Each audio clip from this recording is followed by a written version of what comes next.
What is up, guys? Welcome back to the Technical Foul Podcast. You're here with Jack Anderson, who I am. To my right is one JP Pusilowski. What's up, guys? And then to my left, there is Sanders Oakley. What's up? Weird calling him JP Pusilowski. It's a little bit of I guess, inaccurate, because isn't the P and for Pusilowski? But, anyway, that's an aside. I'm sorry. Pusilowski. It happens. It is 8:40 on Sunday, meaning the first weekend of March Madness is almost wrapped up. But to quote JP, this is just March. Where's the madness? A really high disappointment, honestly, in terms of that for this past weekend. We had some good games, but we'll get into it later, but no upsets or very few upsets, just not the normal carnage that there normally is this first weekend. But we'll get into that later. We'll talk about Mississippi State sports this past week. We'll recap the first weekend of March Madness and then go look forward to Sweet 16 and Elite 8 matchups. Really excited for the show. Glad y'all can be here.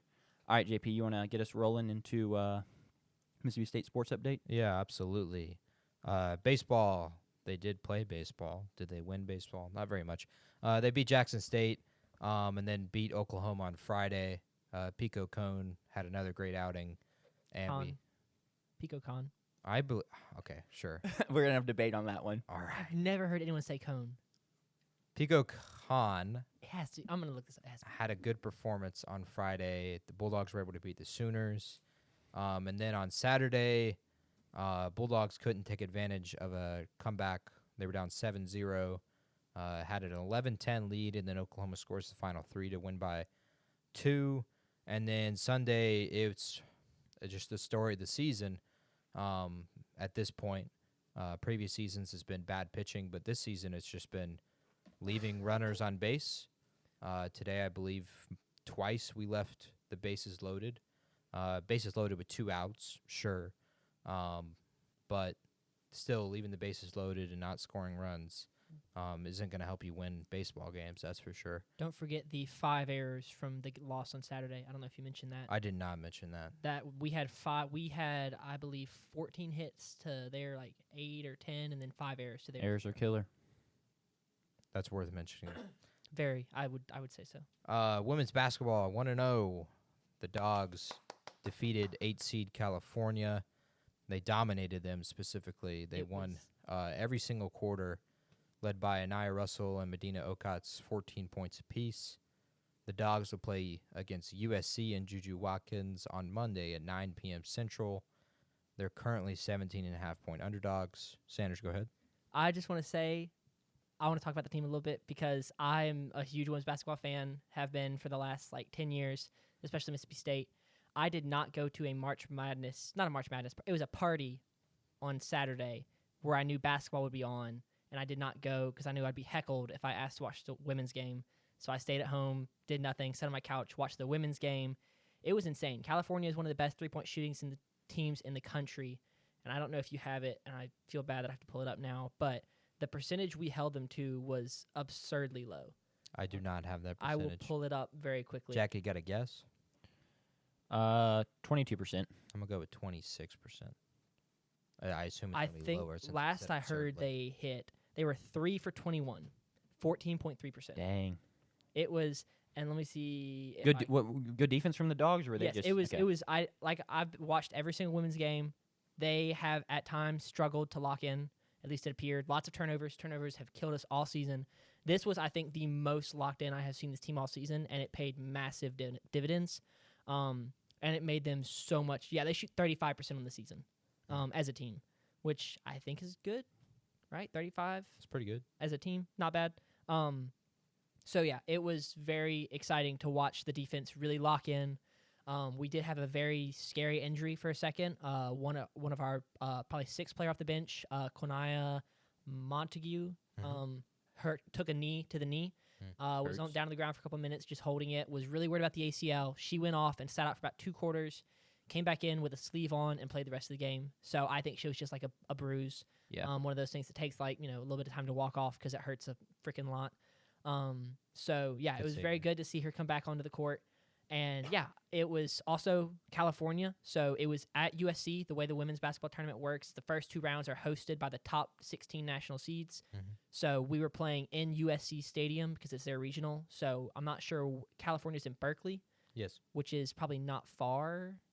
Definitely not far. Less So- than an hour. Both I think. Southern Yeah, California. it was so- basically a home team for California. So getting that win once again massive. Sam Purcell moves to 3-1 at Mississippi State and 3-1 as a head coach in the NCAA tournament. I have been at 3 of those games, 3 of the 4 games. So very, very exciting Saturday of women's basketball for Mississippi State. Can they pull off a miracle on Monday? If we play like we played against California and we get a bad day of USC, you told me that Juju Watkins should play tomorrow, but did hurt her wrist. She got banged up a little bit in the game. I don't know the extent. For all I know, she could wake up Monday and be 100%. Yes. But she definitely was playing through a little bit of pain in the game from what I saw. If we play like we played Saturday and we get a bad USC game, I would give us a 50-50 shot, All right. which is about all we can hope for. A coin flip. We'll take it. Now on to men's basketball. The men unfortunately lost a competitive game to Baylor, Can't lose to Baylor, man. Can't do it. 75-72. Hubbard scored 26. Story of the game was early foul trouble for Keyshawn Murphy. Mook and Hubbard were also in foul trouble. But Murph only played 4 minutes in the first half, and the Dogs were unable to establish an inside presence. Due to that, the Dogs relied heavily on the 3-ball. They shot 33s in the game, which is an insane number. We're talking Boston Celtics numbers. Of course, the Celtics will shoot more threes than that in a half. But Insane. for the Bulldogs, you don't really want to win a game by shooting 33s. They shot decently well. They went 10 for 30 from 3. But the empty possessions, because that's 20 missed threes, combined with Baylor's 16 offensive rebounds, proved to be too much to overcome down the stretch. Again, just one of those games where, man, you wish Murph was playing early on because he got some buckets in the second half when we were finally able to find him, but he just didn't get enough touches down the stretch. Sean Jones was 0 for 4 from 3. We got a good-ish Riley Kugel. He was 3 for 5 from 3. Obviously, Hubbard played very well. He was posted all over social media multiple times, which is great for the brand of Mississippi State, and just Hubbard finally getting that shine that he gets, or that he should get. But the Bulldogs unfortunately lose a competitive game. Thoughts, boys? Yeah, I mean, you got the 10-plus points from Claudel Harris. It just felt like y'all just couldn't put together the run. Couldn't really sustain a couple-minute stretch of clean, good basketball the whole way. I know you had more turnovers than they did too, by a decent margin. Mm-hmm. So that plus the offensive rebounds, just extra shots for them, extra possessions. It's really hard to overcome. I didn't love the last shot. I really would have liked the timeout to get the ball to Josh Hubbard.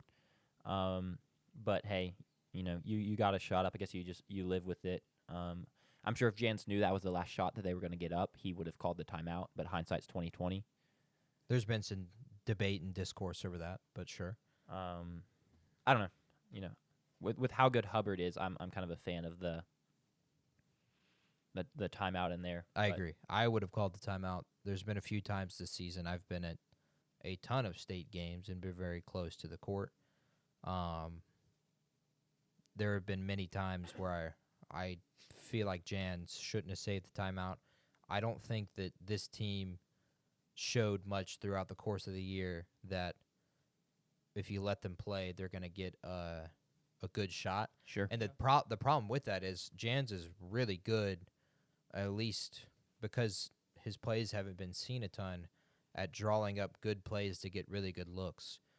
Specifically last year, there were many, many times where Jans drew up out-of-bounds plays, blobs and slobs, as they're called, that Crazy. got Hubbard wide-open threes, that you could find an easy little counter where Cameron Matthews could do the Draymond Green, fake the handoff, and then go dunk.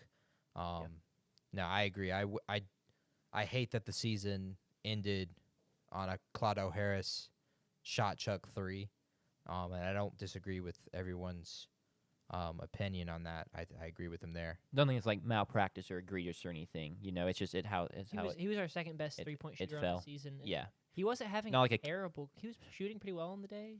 I just think he's He's a a rhythm shooter, Yeah. catch and shoot shooter, or a off one dribble off a between the legs shooter. That's a shot. The shot he shot is a shot Hubbard has made numerous times. Yeah. If Hubbard's shooting that shot, we love it. Maybe not so much with Claudio. Yeah. Trying to think back, was the first 4 game against Pitt where you got the Shaq Moore look in the corner? Was that an out of bounds play, or is that? No, that was that was not an out of bounds play, but that was there was like 15 seconds left. Okay, Timeout gotcha. called, and we ended up getting that look Gotcha. in the corner. Never mind then. And he was just a hair long. Tough. Yep. But yeah, I mean, I don't really have much else than that. It was unfortunate to watch. I really dislike Baylor. Yeah. Sure. I mean, I'm a Texas A&M fan, so in another in-state team. Just not a huge fan of their program. And yet you like Texas Tech. We'll talk about that later. We'll talk about that later. Got him. Especially Edgecombe just didn't even really seem like he played very well. So just felt like a game that was winnable, and to not win it really hurts. Yeah, Edgecombe didn't play great, specifically in the first half, but he hit some timely buckets down the stretch. That is true. His athleticism pops, I will say. Now, I am excited about the future of the team. We've talked a lot in person, via text, all three of us, a bunch of other friends, about the status of the team and the program and coaches. I'm very excited. I'm sad, disappointed in the outcome of the season. We've debated whether or not we should be disappointed in the season as a whole, because by most measurements it was a pretty good season. I mean, we had a big win against A&M at home, but yeah, I mean, let's we be can real debate here. how big a win that was. I tend to lean towards the not a very big win. You beat a top 10 team, regardless how good you think they are. It's a big Yeah. win. We don't have to debate that right now, but I am just very excited to have Hubbard back, to have Keyshawn back, Chris Jan's back, Sean Jones Jr. JP, you have dogged on Sean Jones Jr. for so long, and every time he comes in, I don't think I've seen him come in and not make a play that made me think, I hope JP saw him do that. He does it sometimes. 4 from 3. I don't remember seeing a fouled play out. like that yesterday. Maybe So, Friday. maybe it didn't happen on Friday, but as many good plays as Sean Jones makes, there's also he somehow completely lost his man standing in the corner Yeah. for a wide open 3 for them. Just I love Sean Jones Jr. He may not be JP's favorite basketball player, but I'm glad that he will be coming back. I think we've got enough returning guys, and then our recruiting class is good enough that I'm already thinking about next November. Is that when it starts? Yep. November? Already thinking about next November. Very excited. Yeah. why are you thinking about August? Don't ask me that question, please. not in front of me. But anyway, to break down the season here, there's pretty much all the accolades. Excuse me. 2-0 over School Up North. Top 10 win versus A&M. We had 7 quad 1 wins. We were 7-11 in quad 1 games. 13-1 in non-conference. Big thing for this team that was different from other teams was we actually won games on the road, and we beat some good teams on the road. Memphis, Georgia, Vanderbilt. We were ranked as high as 14 to start SEC play. That was one of the first times we've gotten recognized on a national scale. State usually doesn't get that recognition, and we got that coming into SEC play. Hubbard was all SEC second team. Hubbard won best player in the state again, and we obviously made the tournament again as an 8 seed. That's 3 straight tournaments for Chris Jans. In terms of the program, I don't think you can disagree with the fact that this program is going in the right direction. Agreed. We're making good steps forward. There's already been reports that NIL is up, that we're going to spend big money in the transfer portal. Recruiting is up. We had a good class this season. Jans was extended. Now Sanders will say that was because he made the tournament. Yeah, that was and it's a clause in his that was a clause that contract. kicked in. But he still did well enough to But, get it Yeah. extended. he made the tournament. So Very grateful for that. I'm not he complaining. at deserves all that about the extension. And then, like we said, many pieces will return. We think. I mean, in the NIL era, you never know what to expect. Well, what would the fan base do if it got announced Josh Hubbard was entering the transfer portal? I no world think he does. But Let's not talk We about don't have to that. talk yeah, about it. it's an absurd. Let's not. Luka got traded. Anything can happen. I do want to say one thing, and this is I'm gonna say it with some oomph, with some heart to it, because it's been something that's ripping at me for about a year now. The way the fan base has acted has been disgusting, specifically towards the basketball team, with the state of the football team and the state of the baseball team currently. The fact that we're ripping apart one of the best parts of this entire university has been just disrespectful. And I do want to say one of the big things is we have to tamper our expectations. Since 1985, when the tournament expanded to 64 teams, states made the tournament 13 times. That's 13 out of 40. The program hasn't been good since Rick Stansbury, and now Jans has us in the tournament 3 straight times. So please, stop calling for Jans' job. Some burners were calling for Hubbard to be benched at times during the year. Obviously, the fan base ripped apart Riley Kugel when he was one of our big impact transfers this year. We are improving. We are growing as a program. And when you compare the direction this program is going in to the other programs at the university, you should be happy. Obviously, I don't disagree with being upset about losing in the tournament 3 straight years. That sucks. It hurts. Obviously, the players and the coaches feel that pain just as much, if not more. I would hope more. Cam Matthews is obviously going to be extremely disappointed that he left this university without winning a tournament game. But we're improving. We're going to win games down the line as a program. The season sucked. It was unfortunate. We lost games we should have won. Obviously, losing in the tournament sucked. We shouldn't have been really an 8 seed. We should have been up there in the 6 seed range. But we didn't take advantage of the opportunities that we had. But the program is improving. Yeah. It was a tough finish down the stretch for sure. I mean, we didn't beat a team besides LSU since mid-February. Mm-hmm. So that was definitely a tough finish down the stretch. I do 100% agree with everything you said. We were also debating off air about whether or not we should be tempering our expectations as a state fan. I kind of disagree there. I agree with everything else you said about the way we respond to unmet expectations. I don't think that we have done a good job of how we react to that. I disagree about tempering expectations because I think that is how you, if you kind of just always expect average or expect them to kind of just meet expectations and you're not expecting them to improve, like I don't really feel like that is the correct way to approach anything in life, not athletics. So that's where one place we disagree. But sure, I will say, and these. I wrote these down. My expectations coming to the season, and these are reasonable expectations, were 5 things. Did we beat the school up north? Did we have a marquee win, a top 10 win, a big win on the road, something like that? Were we good out of conference? Did we make the tournament? And finally, did we win a tournament game? And obviously, you can have discussions on what percentages you should put towards all of that. I think beating the school up north should be the highest percentage as a state fan. I don't care what the sport is. Beating them matters. But those were the expectations. Because we were so good out of conference, and the SEC was so good out of conference, and we were ranked 14th, and we got to see so many bracketologies where we're a top 6 seed, we're a top 5 seed. We got up to like a 3 seed, I think. there were at people who some had us a point. 4 seed, and if we played well in SEC play, like 3 seed, 2 seed, it was insane. Yeah, it's unfair to continue to have those expectations when we hadn't even played an SEC game at that point. And even through the first 2 SEC games where we beat South Carolina and what was the first? Vandy? Was it Vandy second? I think it was at Vanderbilt. Yeah, that feels right. Hosted South Carolina, beat at Vanderbilt, which at the time weren't good teams. Obviously, South Carolina never finished to be a good team. But we hadn't even gotten South Carolina. into the beef of our schedule. And I think that the fan base saw all of those bracketologies, the number next to the funny, as one burner that I know calls it, a funny little number next to our name.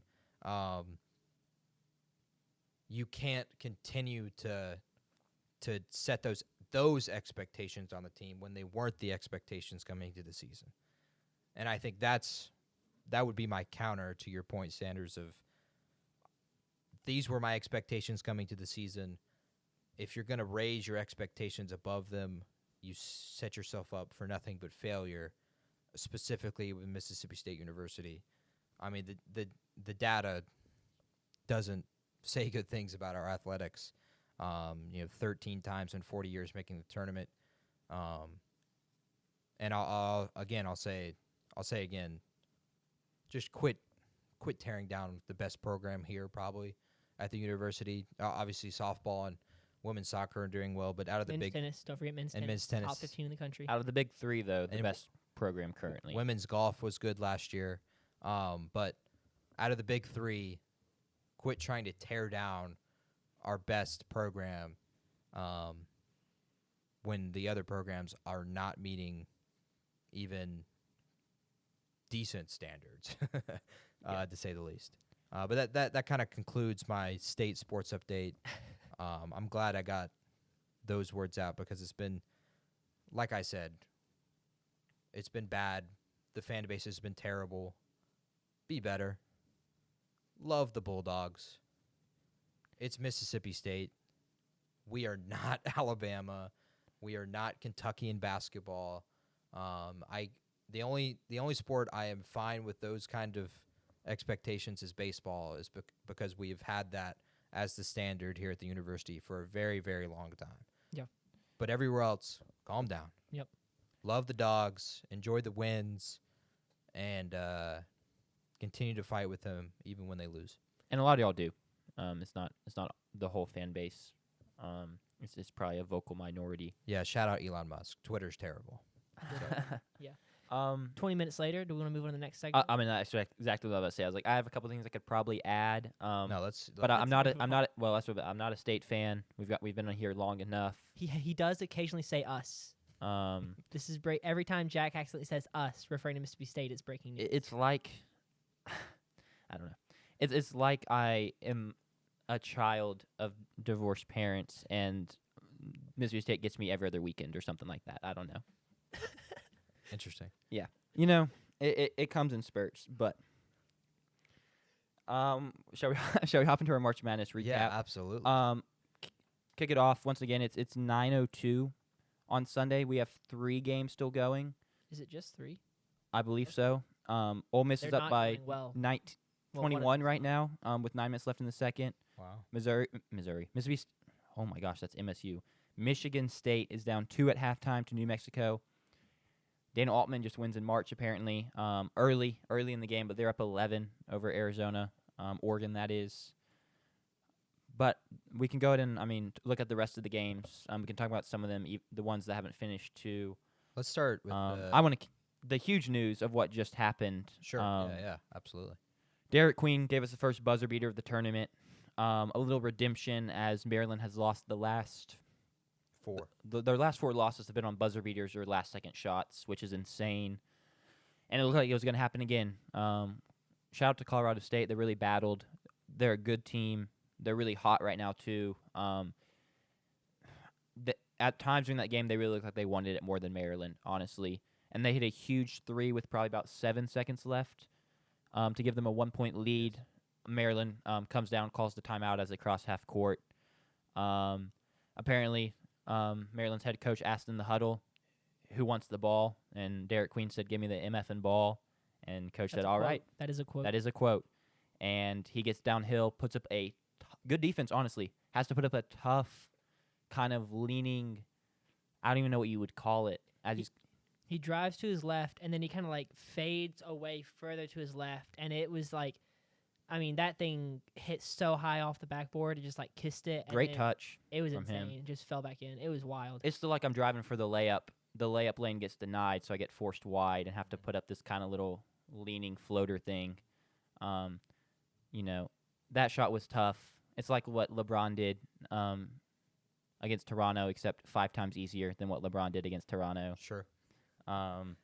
Huge win. As y'all know, we have Maryland winning our group bracket here, the one all 3 of us put together.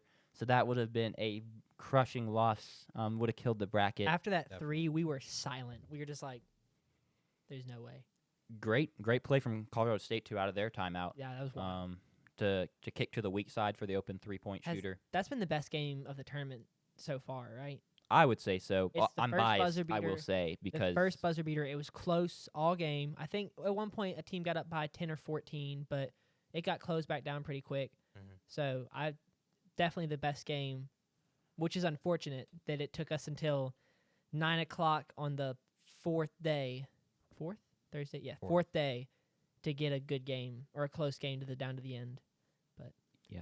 I agree that probably was the best game. Bias may play into it once again. I have a couple other best games written down here for me to Yeah, kind go of ahead. toss out. Arkansas versus St. John's was a fun game, not necessarily the best basketball played. Calipari gets it done. Really thought he was dead in the water to start SEC play for this season, but really as a coach as a whole. He really needed something to kind of prove that he's still a good coach and isn't just a recruiter. And, I mean, he found something in the Sweet 16. So, St. John's best player, R.J. Lewis, was like 3 of 17 from the floor. Rick Pitino benched him for the last 4 minutes of the game. Yep. Not sure if I agree with that. I will say I was helping a friend move yesterday, so I did not get to watch a lot of the games. It was a lot of just kind of following along, updates and stuff, kind of peeking in when I could. So I don't know if I heard potential lack of effort from R.J. Lewis at times, and that was really the reason he got benched, because you're not going to bench your best player just because he's missing shots. The official answer was he'd already played like 30 minutes, right? Was his I mean, that's what Rick Pitino said. That can't be. There's something else going on besides that. That'd be Yeah. crazy to be like, I also was not watching. Josh Hubbard's played 30 minutes in this game. We're going to sit in the last 4 because it's even if it's not the last game of the season, nobody's doing that. Yeah. I really like that game. Houston versus Gonzaga was good. Gonzaga made a late comeback, Yeah. and then Houston did what Houston does and played great defense on the final possession. Gonzaga didn't even really get a shot up. UConn versus Florida was a ton of fun this morning. UConn gave Florida all they could handle. Florida looked a little off. UConn at times once again looked like they wanted it more, played good defense. Dan Hurley can coach. Yeah, UConn led for the 17 minutes of the second half. Yeah. It was one of those games where it was like the State Texas game from 3 weeks ago, where it was clear going to that game that State was better than Texas, and it was obviously clear in this game that Florida was better than UConn. But UConn had the lead, and obviously to win the game you got to have the lead. Yeah. And it was just a game where it felt like if Florida got the lead, the game was over. Walter Clayton was impressive down the stretch. Hit some big shots. Got the first onions of the tournament from him, I believe. Yep. On his 3-pointer to push it to 6 with a little over a minute left. Like I said, I think it was during our bracket breakdown. His play style is so unorthodox, and like his form isn't necessarily the greatest, but the dude can hit shots. Yeah. Mm-hmm. And he hit some massive shots against UConn today. I'm very excited for the matchup between Florida and Maryland and San Francisco. It's going to be very interesting. On a Friday night. That's going to be very fun. It's gonna be a blast. Do you have anything? I don't about have that any game? big games. Can I do like a bracketology kind of update, like where our bracket stands in the group, that kind of stuff? Because I wasn't a huge fan of any of the games until tonight. Yeah, we'll get there in a second. Okay. I'll let you steer the ship then. I got Wisconsin versus BYU was also a fun game. I feel like it summed up Wisconsin perfectly. It's the John Tonje show. I mean, I say that all the time, and they have other good starters. Don't get me wrong. Their 2-guard Blackwell is a good player. Winter and Crowell are good bigs, but he is clearly their best player. They don't have much of a bench. I think they got 3 bench points in that game, which is insane to score like 89 points, and only 3 of them from the bench. But Tonje had 36. He got every bucket when Wisconsin needed it, but couldn't get the last bucket to win the game. Good defense from BYU. Shut him down as he tried to drive. Had to put up a really tough falling away 2. And, yeah, it just really sums up Wisconsin's season. Shout out BYU. Sweet 16 bound. Facts. Dark horse. Big dark horse. No one saw that coming at all. Nope. Okay, at this point though, no one actually saw this BYU Sweet 16 run. So let's stop the dark horse slander. I think they might have been the highest percentage 6 seed in the Really? Sweet 16. I don't have the numbers, but that would be my guess. That would be my That's guess. a fair guess. With Okay. Maybe Ole Miss but see, a lot of people are on UNC, but just maybe Ole Miss because Iowa State was hurt. We did not have BYU, I don't think, because we were higher on VCU, and then VCU laid an egg. Yeah, we had. Where I just saw they're over in the top right. Yeah. Yeah. We had VCU, and VCU played not good, and then we had VCU all the way to the Sweet 16. That is. There was no madness. We tried to predict some No madness. There was no madness. madness. Who's Yeah. the sixth seed? Oh yeah, No nobody madness. had Missouri going far. Not against Drake and Texas Tech. And then I don't want to dominate the conversation here, but I just have I want to address my biggest misses from the oh boy. March Madness 3-hour show. Breaking down the bracket, giving our thoughts. I was pretty low on both Oregon and UCLA. Thought they kind of lacked some offensive firepower to get stuff done. Had both of them losing round one in my personal bracket, which really hurts for multiple reasons. One, because I was wrong. Two, because I like to think of myself as a man of principle, and one of those principles is hate liberty. I don't think that university is any good in a lot of different ways, and yet I picked them to beat Oregon because I was not a fan of the Oregon team Sure. and went against my principles, and it came back to bite me. So But that then one really hurt. later you went against your principles and benefited from it. That is so true, but it still doesn't feel good. Can you? I forget which team it was. Can you? I may or may not in my personal bracket have picked St. Mary's to win the round of 64 and then lose to Alabama in the round of 32. I was correct, but I did sit here and dog on St. Mary's on the podcast, and I do still think my claims were correct in that Definitely. their style of play is gross and very old and outdated, and it works against the level of competition they play in the Western Conference. But the more I sat there with the bracket over the week, the less I liked Vandy, the matchup for Vandy, and thought that St. Mary's could expose Vandy in that same way. Was not looking good early. St. Mary's ended up getting it done. And then I was wrong about the VCU. But yeah, UCLA and Oregon, I'm sorry. UCLA obviously did lose in the round of 32. Oregon's up 6 right now. Dana Altman just wins in March. He has the most wins in March in like the past 8 years or something like that. Just does not go to the tournament and at least come away with a win. Normally, at least a couple wins. So, what are y'all's kind of reactions? Anything stick out to y'all from the first weekend? I know JP. Did you already talk about what stuck out to you? Because I was just underwhelmed as a whole, and No, but I got a bunch of numbers for I that. was saying he has Yeah. a huge breakdown of You- the lack of madness. you can give the numbers and I can give the emotions. I'm Sure. sad. Absolutely. It was. Oh, you go first then. Okay, yeah, his historic first round lack of madness. For some like ground rules, an upset would be defined as a team winning a game when they were seeded at least five seed lines worse than the opposing team. On average, since 1985, there have been 4.7 upsets in the first round. But in the last 4 years, in 2024, there were 7. We had Oakland, we had Yale. In 2023, there were only 3, but we had FDU, we had Princeton, we had Furman. huge ones. In 2022, there were 6. Christian's New Mexico State. There was the St. Peter's run. Was that over Kentucky? 15-2.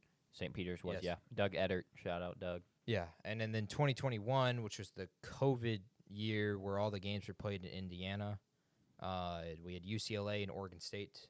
We had UCLA to the Final Four, and then we had Oregon State to the Elite Eight. There was the Jason Preston, Ohio win, Abilene Christian, and North Texas won. So over the past 4 years, we've had an average of 5.5 upsets in the first round. There were 3 this year. One was Colorado State over Memphis, and Colorado State was favored in that game, so not necessarily an upset. And then in terms of Vegas, there were only 7 out of 32 Vegas underdogs that won in the first round. The spreads on those games were 1.5, 1.5, 3.5, 4.5, 2 5.5s, and a 7.5. So not necessarily major upsets by any means. People were saying on Twitter and on Instagram and stuff like that this was just like 2019. But in 2019, there were 11 Vegas upsets in the first round. I would compare it more to 2017 because 2017 was like this year where all top 4 seeds advanced past the round of 64. 2017 and this year are the only 2 times in the past 18 tournaments where that has happened. Where where a 13 seed, a 14 seed, a 15 seed, or a 16 seed did not win a single game Yeah. against the top, Okay. not the top 4 number 1 seeds, but top 4 seeds in Yeah, yeah. general. So the top 16 seeds Top in the 16 country. teams, yeah. They all moved on. They all Yep. moved on. Were any of them even really like? Close. Not really. The High Point Purdue game was kind of close, but Yeah. then Purdue closed it out over the stretch. Robert Morris, Alabama was close, That's true. That one was the closest. but Bama closed it out over the stretch. Alabama State and Auburn were close through the first half, but then the second half happened. I'm low-key glad that wasn't an upset, because if that was an upset and we didn't stick to our guns and call it, it would have felt awful. I'm not calling a 16 upset. There's They're no just way I was doing it. But But going against too much logic. I was there. if there was any team that could have won a game, I felt like that team, and they proved that through the first half. But in that 2017 tournament, there were 6 Vegas first round upsets. There were 7 this year. But the difference is, and the way these past 2 days have panned out, it's a major difference. We saw a crazy tournament from there. 8 seed Wisconsin upset the number 1 overall seed and defending champion Villanova. We had 7 seed South Carolina make a run to the Final Four, and then they lost by 2 to Gonzaga in the Final Four game. And then we had an 11 seed Xavier make the Elite 8. This year, what's our highest seed remaining? Is it Our a 10 lowest seed. We have a a 10 lowest seed, seed. Arkansas, Arkansas 10 seed? and the other best you could have is a 6. No, a 10. New Mexico could come. We could have 2 double-digit seeds. But like with Arkansas, I mean, they have all the talent in the world. They were highly ranked in the AP poll to coming to the season, so it doesn't really feel like they have John Calipari for crying out loud. Doesn't really feel like a big madness. So just a historic lack of madness. I said numerous times, and Jack quoted me earlier. It was just March. Just March. Yep. No madness. Yeah. Sanders, emotion? Sad, very sad, and also not sure, like, because I mean we're all pretty young. We're all in our early 20s, and so 23 now. So I don't know if you. That's call it early 20s. That's Early 20s, still That's early 20s. Next year we'll give you mid 20s. Oh dear. So I don't know how to feel, because I don't want to. I feel like everyone always looks back and says things were better when they were, back in, when they were younger. People in their 60s remember things better when they were in their 40s. People in their 40s remember things better in their 20s. So I don't want to, immediately be like, well, it's just college basketball has just gotten worse this year. I really want to believe that it is just a weird outlier, but there are a lot of concerns, and I don't really know what to do with them. Is it because of the changes in NIL? There's just a lot of coincidences that are concerning, and I don't really know what to do with all of them. Yeah. But it was really sad. I had something to say. I don't remember what it was, so I'm just gonna keep plowing through. It's just been a rough tournament to watch. Yeah, like you said, first buzzer beater. I mean, I saw a tweet that said we spend all of February watching highlights of the 12-point comeback in 45 seconds, and Shout out Alex Caruso and Yeah. Daniel Or House. the Loyola Chicago run. exactly, the you St. watch the Peter's or the run. UMBC, the first 16 seed upset, or you just watch all these like to get ready for March Madness, and it got here, and it just fell so flat. And then you have to remember, well, was this how the last one was? Like, were the upsets actually so few and far between? And I just feel like there are more of them because I watch highlight videos. I just really don't know what to do. I don't know what to believe at this point. I've been lackluster. I personally would chalk it up to because I had this kind of fear coming into the tournament. But I hope since it is March and it is college basketball players where a lot of times they can't play consistently good basketball or good basketball at all. Realistically, it's always a little gross and shots are missed. That we would end up with some madness. I think the fact that a lot of people are on their 5th or 6th year with COVID and stuff, and everyone's just so old, and we're about to see so much of that talent leave, that we're going to see the kind of a comeback to norm. Whereas, I mean, there were just so many good elite teams this year. There were 6 or 7 teams that normally would have been a 1 seed, but there's only 4 1 seeds to have. So I think that's a lot of it. Okay. So I think there's a chance it could be NIL as well. We're about to find out, I guess. Yeah. But So you're saying that for like a team like Clemson, who is led by a 6-year player who started for 5 seasons, that the reason, like, there are a lot more teams like that who are less likely to get upset because they were more steady, I guess. Is that what you're saying? yeah, it's not necessarily like less likely to get upset because they're more steady. I do think that maybe is a little part of it, but they just have more talent on their team overall. Clemson, for example, that he wouldn't be on the team this year. Yeah. they would have to find someone else to try and lead their team. Yeah. And they have other players that are older too. I mean, A&M has had multiple players that were in their 5th year. Yeah. They wouldn't have been on the team this year. Our team wouldn't have been as good because whoever we replaced them with just wouldn't have been as good. And I think a lot of teams had that. Not all. Yeah, I just that also applies to Mount St. Mary's and Liberty and Akron. Like they also have all the 5th-year guys. But there's not as talented.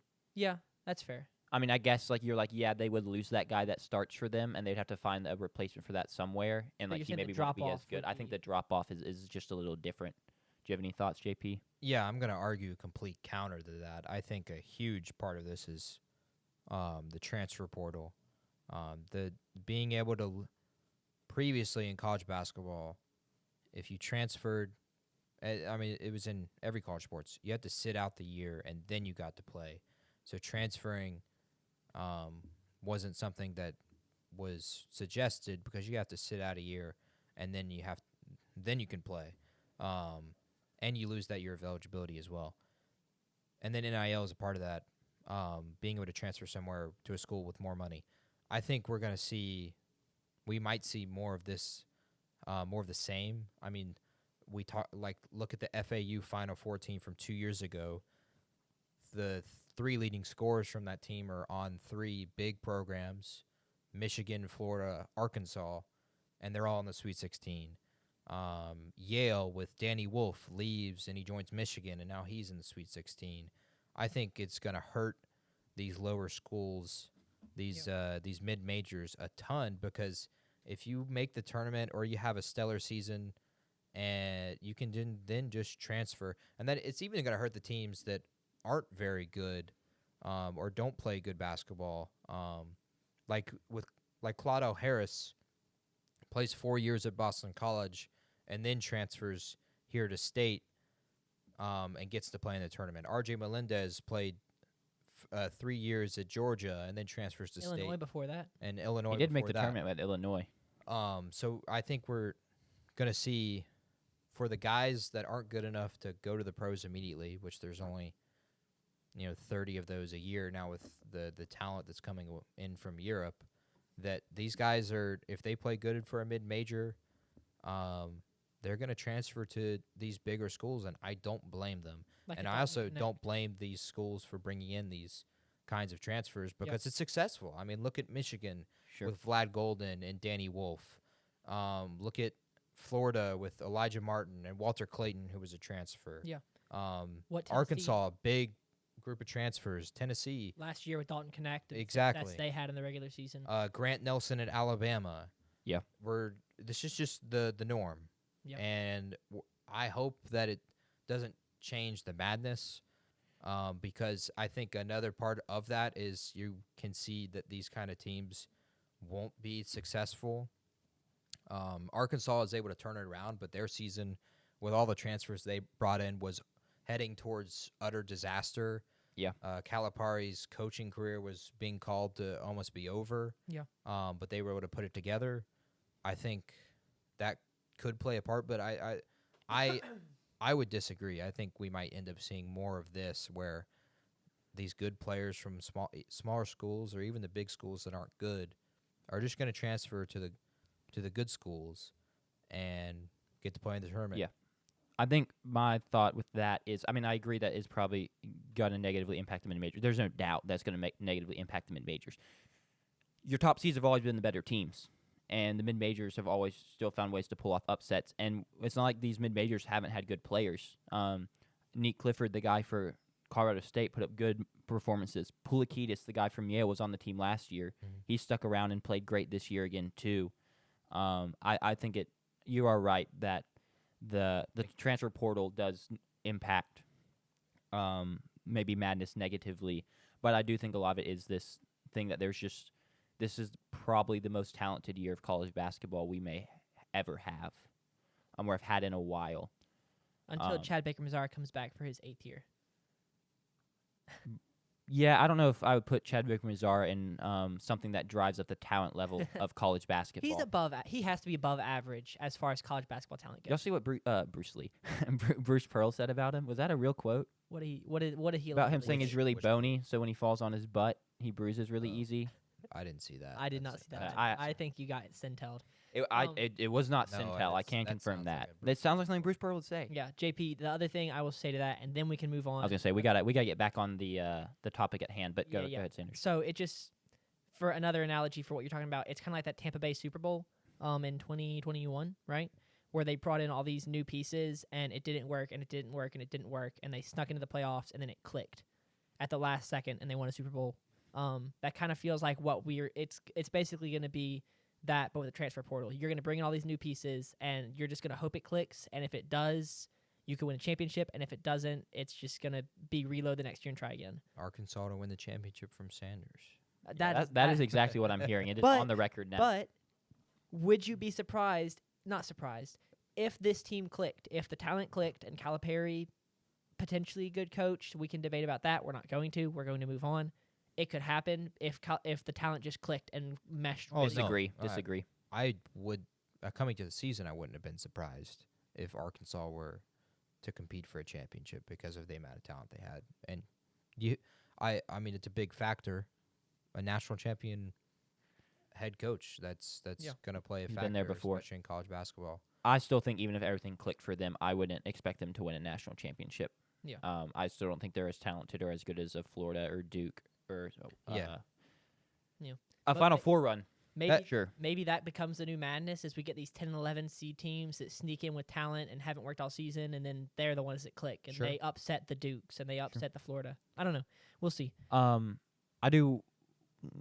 We've been dogging on this weekend as a whole. I do want to say I've still really enjoyed watching the games, and I've still had a good time. It's not necessarily delivered as it has years in the past. Oh yes, But- sitting in class on that Thursday afternoon and seeing every other kid with their laptops open. Oh, it felt so good. It was incredible. Yeah, I mean it's still been a ton of fun. We've not had the iconic moments. I was sitting there last night. I was like, what would even be the first round moments for the one shining moment?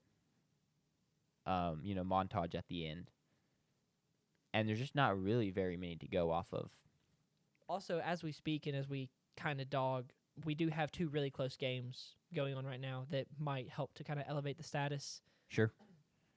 Then one not close game that's really disappointing. If New Mexico State doesn't win, we have no mid majors. New in Mexico. the I'd Just say yeah, Mexico. sorry. And if New Mexico doesn't win, we have no mid majors in the Sweet 16. That's crazy. I would say Drake with Bennett Stentz, right? Bennett Sturts. Bennett That's true. Sturts. That was a big moment. That would be one.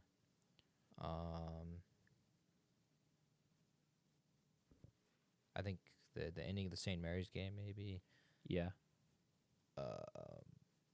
If we're gonna predict, That's about do it. any discussion of the Sweet 16, I'm gonna do a quick bracket update. Our bracket that we picked Sure. is currently 14th, tied for 14th in the group.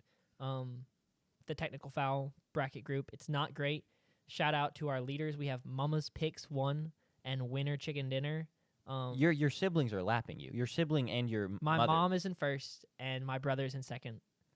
It's tough. It is a tough scene. I am in 26th. I mean, look who's sitting there in third. That's all I'm gonna say. I'm right there. Yeah, 700 points off the potential top score. What do you mean? Jack. Oh, she has max of 1800. I have max of 1730. Is that what you're saying? I was looking at this one. I was looking at Metro Shubin. Not Oh, yeah, Metro Shubin. We've lost our champion. yeah, Okay. yeah. That was a tough pick for you, especially considering how close it was. Very tough. I will say I'm very sad Creighton lost because Metro Shubin bracket doesn't work out, and Kalkbrenner and Ashworth and Jabine, a lot of college careers ended. They give us a great first round game and something to be proud of there. Taking out Louisville, a team that a lot of people were really high on. That stretch of 4 straight threes was electric. That was a good game to kick off the tournament. I know it wasn't Disagree. the closest. Well, you could do Louisville in your Final Four. It was very tough. Can we Very tough get an first update game. on where JP finds himself? Yeah. Let's do that. I actually, JP, do you know what place you're in currently? Probably last. I think you're bottom 3. I had to change pages. This is not good, JP. Ooh. You are in 30th.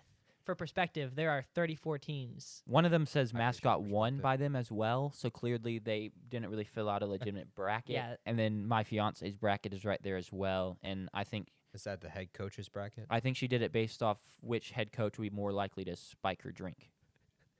So Oh, spike her drink. yeah. Yeah, Okay. that's it. Well, I don't know because she has That's- Illinois winning that one, and that one says no. That's hottest because she thinks Dusty May is the hottest coach. Oh, she and, fill out too. Yeah. So she. She thinks Brad Underwood would be the most likely coach to spike her drink in the tournament. Interesting. So, which Or they're just now based on eliminated. appearance alone. Just based Yeah, on based first off glance, appearance not alone. personality. We're not judging anyone. It is just if you looked at someone, saw them in a bar. Okay, so yeah, it's a tough scenes out here for me and JP in 26th and 30th place. You just need your champion to win. That's all yeah, you need. Jack is doing pretty good in I mean, tied for Duke's gonna third. win.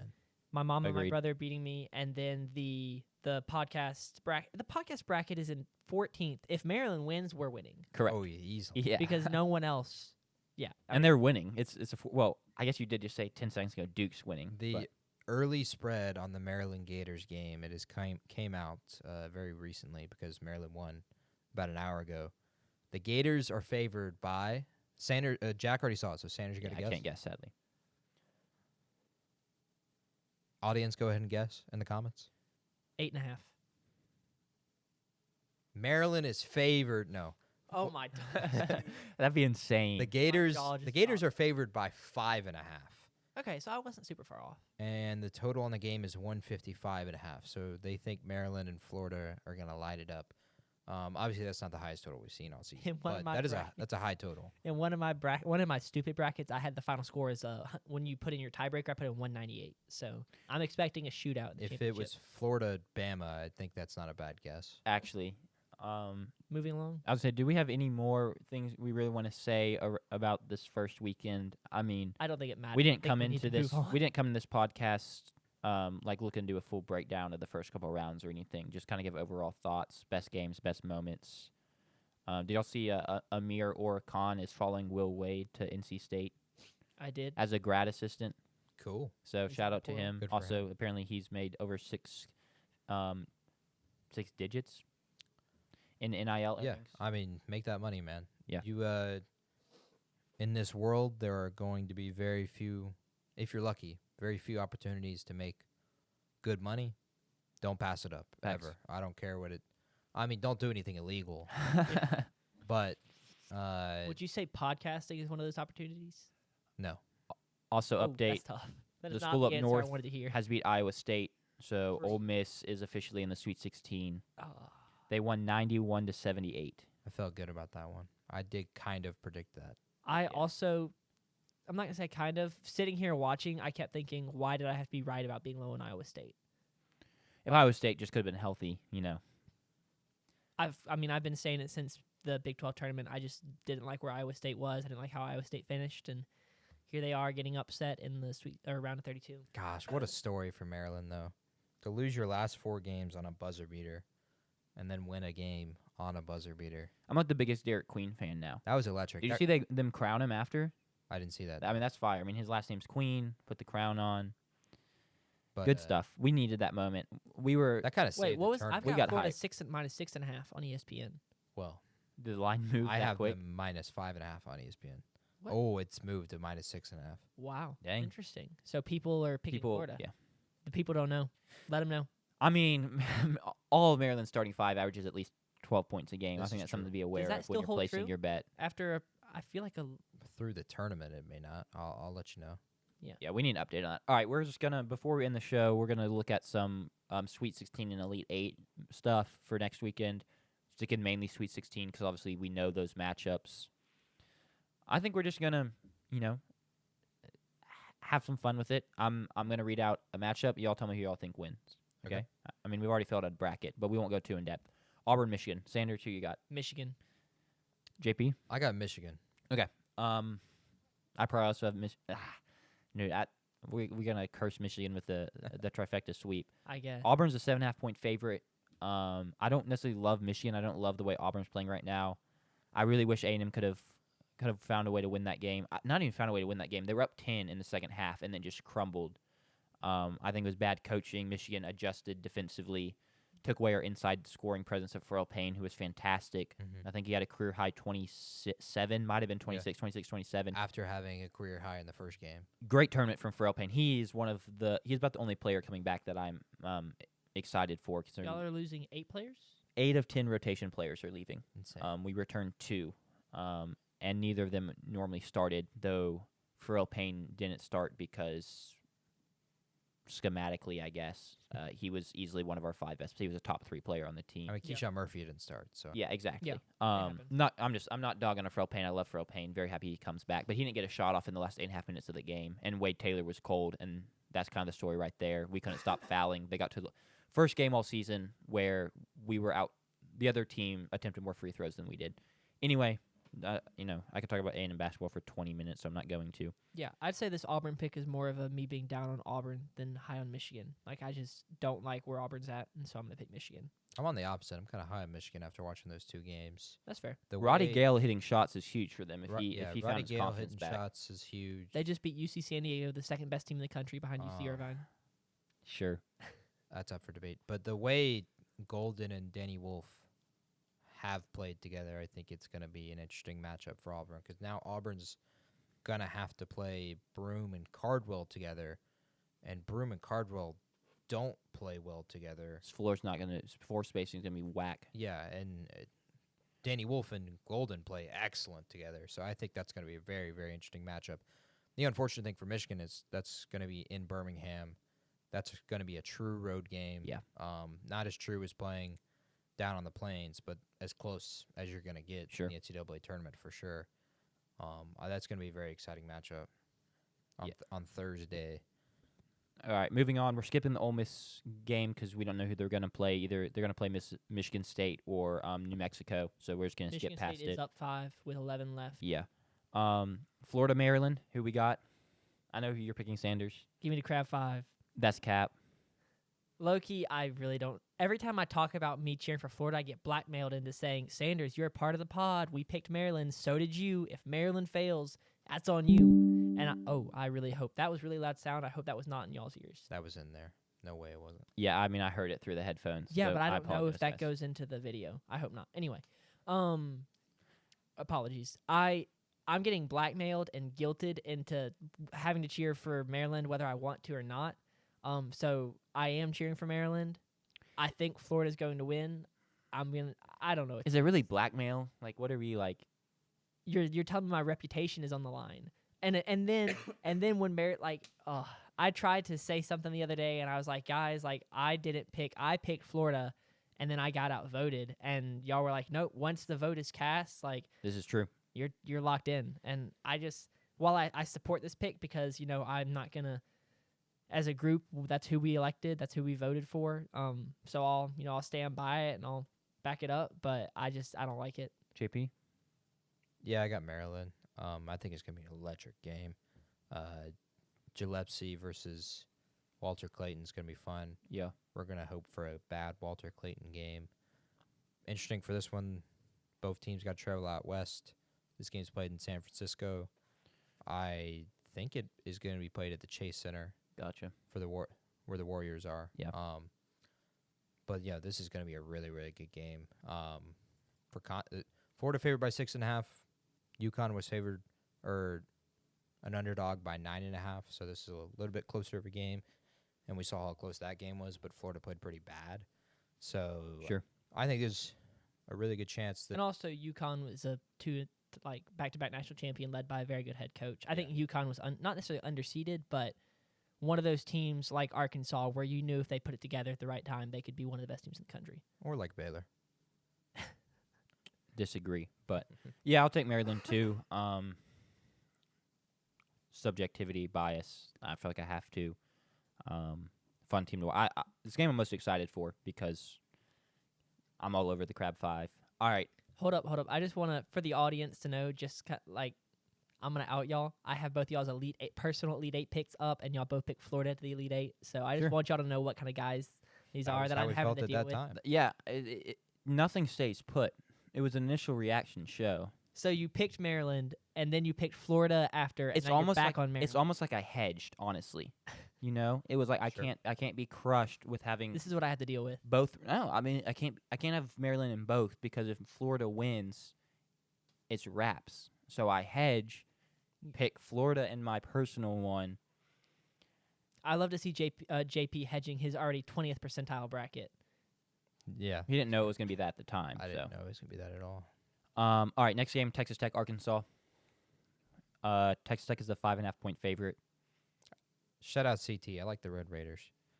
I do too. I have them going to the title game. I'm picking Arkansas, but it don't matter. Um, I swear that we're not just trying. well, this is not. We're not putting out a joint pick here. No, this no, is no, our, no, our no. opinion. I just think it's funny that it's the two of y'all picking one and then me by myself on the other. I'm again. a little worried Texas Tech has not shot the 3 ball very well in this tournament. Though they did showcase the versatility against Drake, where they only shot like 14 threes and just went to work inside with Toppin. I need Chance McMillan to come back from injury. I really hope he's back by this matchup. But yeah, give me the Red Raiders. I think Calipari's run comes to an end here. Yeah, I mean, I disagree. I think Arkansas just played a far better team than Texas Tech and St. John's. Not far better, a better team. I'm not going to argue that they're far better, but I do think they're better. They just beat them, and like we've been talking about on the show all day or all night, whatever, about how if teams put it together at the right time in this era of collecting talent in the portal, if it clicks at the right time, you can win big. I don't know if Arkansas did click. If Arkansas continues to click like they clicked against St. John's, I do think they can beat Texas Tech. Yeah, I mean, part of it I think is St. John's played pretty rough. That's fair. But regardless, we're going to go ahead and move on. We don't know who Duke's playing yet. I do not care. I'm picking Duke. Yeah, the Blue Devils. Whether it's Oregon or Arizona, that's a 4-point game right now. Arizona's up at halftime. Gosh, they're so good. They compete on both ends so well. They really. I mean, everybody besides Concanoople is like bigger, stronger, faster than their matchup at most times, except for maybe VJ Edgecombe, who's just a freak. But Yeah. I mean, even Cooper Flagg wasn't even excellent today.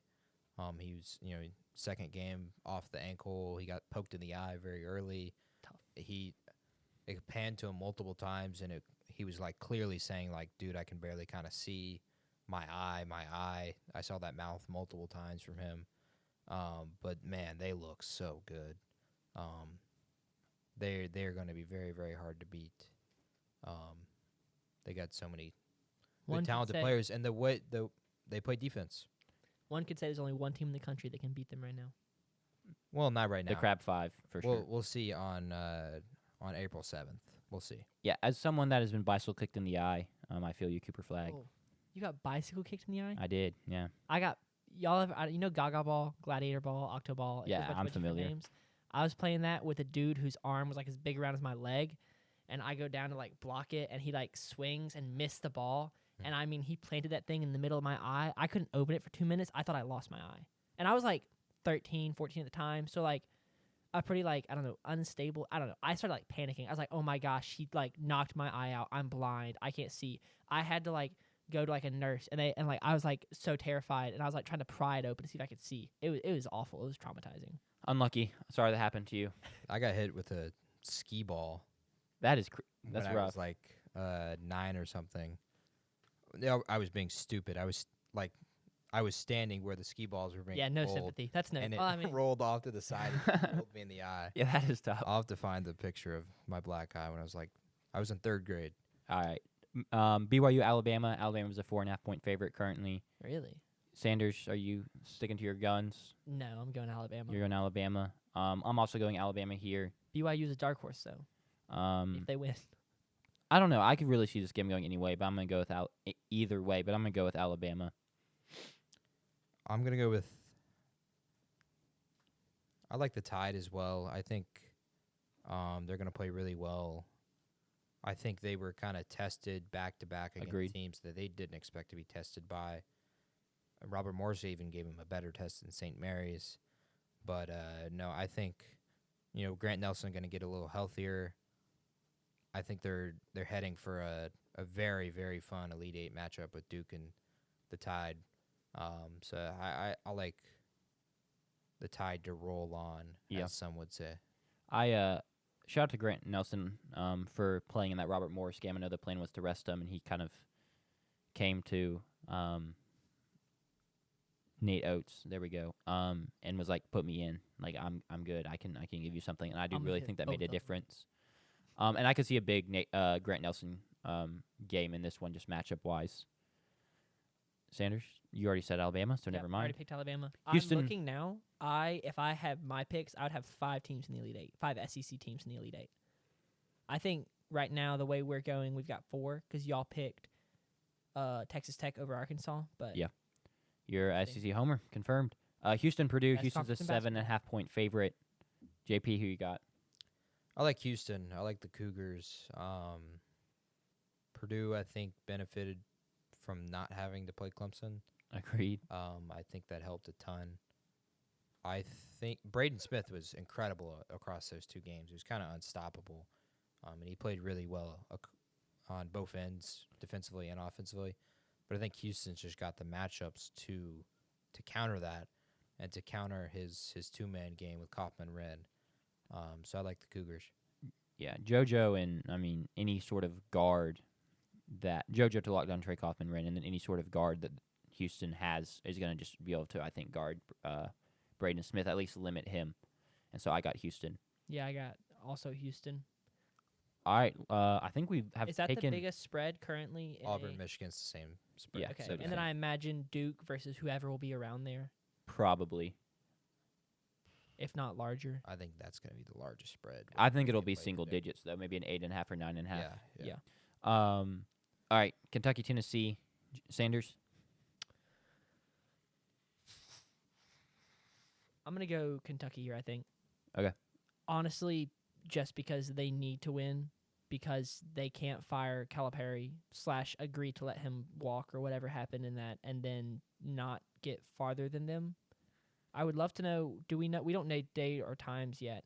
If Arkansas plays beforehand and wins, I'm taking Kentucky. If Arkansas plays beforehand and loses, I'm taking Tennessee. Okay. Interesting. That's not a bad take. I imagine Kentucky's going to play before because this game won't like the Florida and Arkansas games would be out on the West Coast on San Francisco. Okay. So I'd be surprised if those games Are all played the Elite Eight before. or all Sweet 16 games on the same day? They'll or- be put. So it'll be the Florida, Houston, Kentucky, and Arkansas games. The games. Well, actually Houston and Purdue played yesterday, so that's a good question. Yeah, I don't think that. Yeah, we don't And know. So did we actually don't know. To We be have no honest. idea. So don't But- listen to us. We don't know Yeah, anything. yeah. We're gonna find out. It's a good question. Kentucky beat Tennessee both times this year. In a matter of 14 days, they played each other twice. Kentucky won 78-73 in Knoxville and 75-64 in Lexington. So third matchup, Tennessee's been beaten twice. Give me the Vols without Jackson. The Jackson Robinson played in both those games. Yeah. I think without him, the Chaz Lanier is just a dog. It's I- been insane. He's had a good couple tournament games, Yeah. really good couple tournament games. You mentioned him on your best players thing. Yeah. On the notes thing. You didn't mention the pod, but I do want to say, yeah, Chaz Lanier is playing really, really well. He's going to have to score 30 every single game for them to win. Mm-hmm. He could. It seems that way, but he's got the talent to do it. Yeah. And I'm very interested to see if Rick Barnes gets over the curse. Will my Chaz Lanier theory be true, and will he shoot really well in the Final Four I thought it Um, was funny. The announcers, with the big arena? I love a good announcer moment. The announcers were like talking about how they they're going out of a commercial and it was like a highlight, and they're like, yeah, talking about how the UCLA had been shutting Chaz Lanier down by staying his face, and then they show like a wide open Chaz Lanier 3. And they're like, well, that's been the only one that's been wide open. And then they showed all the others, and the others were all like insanely contested. But that was just kind of crazy Yeah. when they showed like 3 or 4 of his back to back, and it was like one wide open, and then a bunch of others where guys were in his face, and he was coming off screens, and they got off the screen really well, and it didn't matter. Chaz Lanier played very well against UCLA. Very interesting tidbit. This game is being played in Indianapolis. It's not being played in the Pacers arena. It's being played in Lucas Oil. Lucas Oil.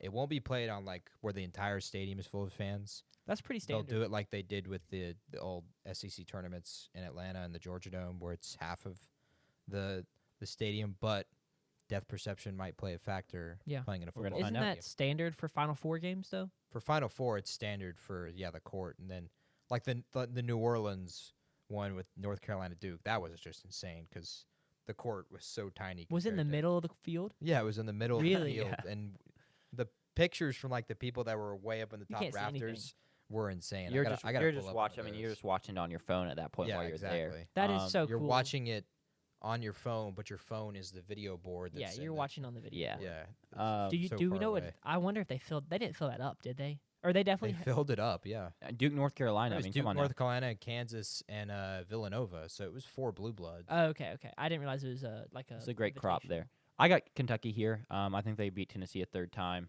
Chaslonier's been playing great. But I don't know. I have a feeling here. Mark Pope kind of shows why he was the right hire. And the Rick Barnes curse lives on. So that's really all we got. I did have You got something else? one or two other things I wanted to add. Definitely one. I can't remember the second one. Maybe it'll come to me. The first. Oh, that's cool. Hold on. Yeah, that stadium is packed. That is crazy. Yeah, packed, and That's electric. the That's- court is so that is far so away. cool. This isn't even the close to the top of the stadium Yeah. either. We missed a shout out. We really got a shout out. Potentially the best game coming out of this weekend. Alabama State versus St. Francis. I mean, a funny last moment for sure. Hectic. And also, it gave us the matchup we needed: Alabama State versus Auburn. This is true. I mean, we gotta shout it out. Crazy end of the game. And I don't remember what my other thing was. I don't know. It is gone, unfortunately. Crab 5, baby. Huge win tonight for Maryland. That was electric. Moment of the tournament so far for sure. Absolutely. But any of y'all have anything else y'all want to say? Should we close it out? No, I think we're good to close it out. Today is Sunday night. Yep, this will be out tomorrow morning, and then we'll record again Wednesday. We're gonna do MLB division winners Yep. picks. So we're gonna move off March Madness kind of for the Yep. for the show because the MLB season starts Thursday. So that'll come out Thursday morning. We'll be up as the season starts. I do not count the 2 games that happened in They don't count. Tokyo because that's Opening just day so is stupid. Thursday. Opening day is Thursday. Yeah. Yeah, excited for that show. I think MLB is kind of maybe my area of expertise. I don't know where you are with that, JP. Not great, but for the pod, I'll do my best. Yeah. Sure. We know y'all were promised a special guest to break down the Stanley Cup playoffs. We will have to figure that out. JP kind of just said that, and we hadn't talked about it. We'll figure As it out. you can later. see, can we have figure that we out. have 3 mics, 3 chairs, and 3 headsets. So We'll call him in. yeah, honestly, we honestly could. I feel like he could do it somehow on this. Yeah, It's we'll- gonna be found out. it will happen. We will let y'all go though. It's been a blast. Thanks for tuning in, and we'll see y'all on Wednesday.